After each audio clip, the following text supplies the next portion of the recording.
Okay na kaya? Yeah, isa pa po.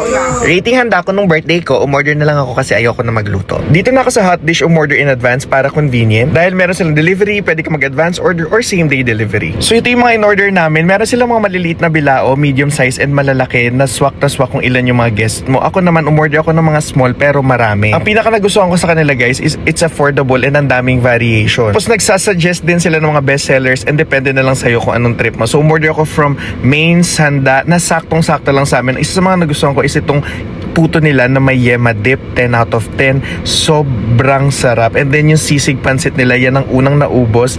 And isa sa mga crowd's favorite din is yung barbecue nila. Alam mo yung taba sa dulo, yun talaga yung solid. And personal favorite ko talaga itong kare-kare. For dessert, meron kaming buko salad. So lahat, wala talagang tapon, para talagang sinimut yan. And sobrang nag-enjoy ako sa birthday handaan ko. So, if interested kayo, order na.